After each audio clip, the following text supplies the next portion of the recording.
दिल्ली में भीषण आग तो बुझा दी गई, लेकिन लोगों की तलाश खत्म नहीं हुई। अब भी लोग अपनों को ढूंढ रहे हैं। कभी वो खाक हुई इमारत के बाहर आते हैं तो कभी अस्पताल दर अस्पताल भागते हैं।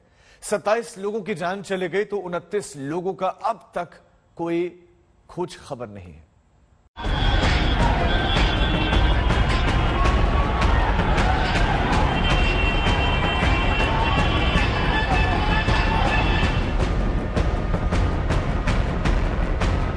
ये युद्ध की त्रासदी नहीं है,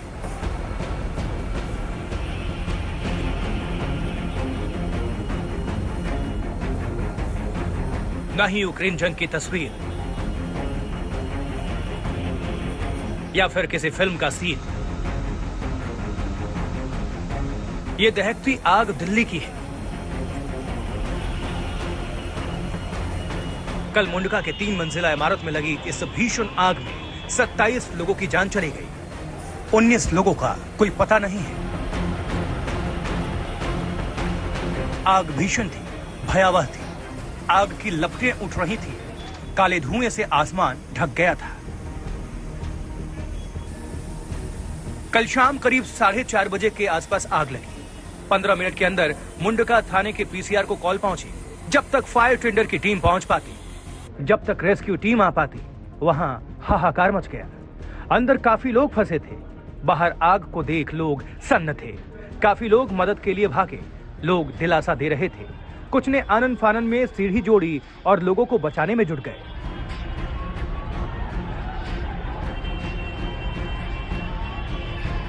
जैसे जैसे आग फैल रही थी, अंदर फंसे लोगों के होश उड़ रहे थे। कुछ ने शीशे तोड़े और जान बचाने के लिए कूद पड़े। 30 साल की रेणु ने तीसरी मंजिल से छलांग लगाकर अपनी जान बचाई।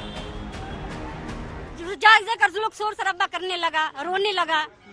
फिर जाकर वो शीशा टूट ही नहीं रहा था। इतने कोशिश कर रहे थे। फिर एक क्रेन आया। कोशिश कर रही थी कि शीशा तोड़ दे। जब आदमी से ने हम तो रो रहे थे, हम चिल्ला रहे थे, हम गिर रहे थे पानी के लिए। वो जाकर तब जाकर वो बहुत बड़ा ब्रेंच था, वो जाकर तोड़ा। फिर जाकर वो टूटा था। आगे क्रेन वाला रोड पर जा रहा था, उनको सब पकड़ के लाया। तब थोड़े महिला के निकाली। तीसरी मंजिल में फंसे कई मजदूरों ने यही रास्ता अपनाया। ऐसे ही एक मजदूर ने सुनाई आप बीती। आधे तो रस्से से उतर गए, कोई जीने से, कोई कैसे उतर गए। लेडी से फंस गई थी, जो बारी बारी थी ना, लेडी से फंसी थी। और लास्ट में मैं और 2 लड़कियां रह गई।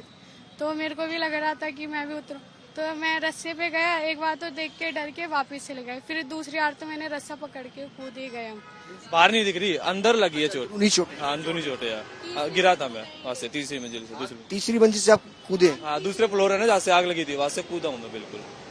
हाँ जी, मेरी सिस्टर फंसी हुई थी, मेरा भाई फंसा हुआ था सर। और काफी लोग हैं साथ के जो फंसे हुए हैं उसके अंदर। भगवान जाने बचे भी हैं या नहीं बचे सर, आधे से ज्यादा तो।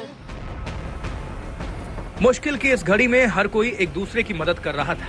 इमारत की फैक्ट्री जब आग से घिर गई तो फैक्ट्री के मैनेजर ने लोगों को बचाने की हर संभव कोशिश की। फैक्ट्री के स्टाफ मैनेजर ने बताया कि कैसे चला मिशन जिंदगी। जब लाइट गई हमारी, हमने जनरेटर चलाने के लिए गेट ओपन किया तो सर धुआं इतना तेज था कि सर कुछ दिख नहीं रहा था। सांस लेने में प्रॉब्लम हो रही थी। तो सर भगदड़ मच गई वहाँ पे कि बचाओ बचाओ। हम भी ऊपर ही थे सर। हमने भी लोगों को इशारा किया, आने जाने वाले लोगों को इशारा किया। उसके बाद उन्होंने रुका। हमने फायर ब्रिगेड को भी कॉल किया। अगर सर फायर ब्रिगेड टाइम से आ गई तो हमें एक भी पर्सन की हानि नहीं होती। 3 मंजिला इमारत में करीब 150 लोग थे। दूसरे मंजिल पर सबसे ज्यादा लोग थे, जहां मोटिवेशनल स्पीच चल रहा था। सबसे ज्यादा मौत भी इसी फ्लोर पर हुई। पहले मंजिल पर मैन्युफैक्चरिंग यूनिट थी। यहाँ काम करने वाले सबसे पहले बाहर निकल गए। तीसरी मंजिल में सबसे बाद में आग पहुंची। यहाँ लैब थी। छत पर बिल्डिंग की मालिक का फ्लैट था। ये जो बिल्डिंग है, ये बिल्डिंग आपको दिखाई दे रही होगी। और इसी बिल्डिंग के देखिए, ये बकायदा कांच के यहाँ पर जो शीशे हैं वो बिखरे पड़े होंगे।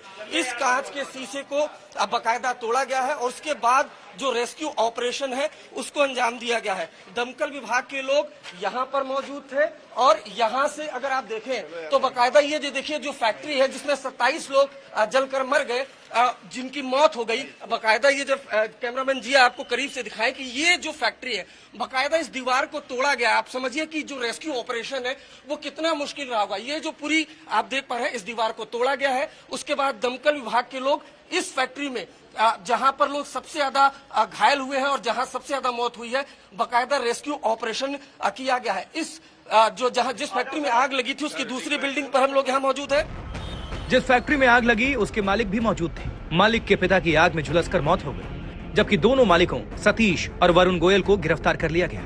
दोनों के खिलाफ गैर इरादतन हत्या का केस दर्ज है। एन सड़क के किनारे एक 3 मंजिला इमारत खड़ी रहती है, लेकिन वो अदृश्य रहती है, वो किसी को नजर नहीं आती।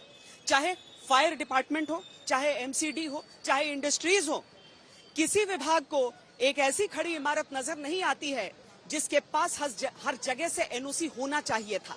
लेकिन आज की तारीख में एक जली हुई इमारत हर किसी को नजर आती है। हर पार्टी के राजनेता यहाँ पर पहुंचते जरूर हैं, राजनेता यहाँ पर पहुंचते हैं, यहाँ पर बयाने होते हैं, एक के बाद एक होते हैं, लेकिन ये फिर भी समझ में नहीं आता कि एक इतनी बड़ी इमारत आंखों से ओझल कैसे रह गई। किसी को पता कैसे नहीं चला कि इनके पास सर्टिफिकेट नहीं है, इनके पास क्लियरेंस नहीं है, और एक दिन आग लग जाती है, जिंदगियां खत्म हो जाती हैं। आखिर इस जली हुई इमारत का, उन उजड़ी हुई जिंदगियों का, उस उजड़े हुए परिवार का गुनहगार कौन है? मामले की न्यायिक जांच के आदेश दे दिए गए हैं। मजिस्ट्रेट मामले की जांच करेंगे। मुख्यमंत्री अरविंद केजरीवाल ने खुद इसका ऐलान किया।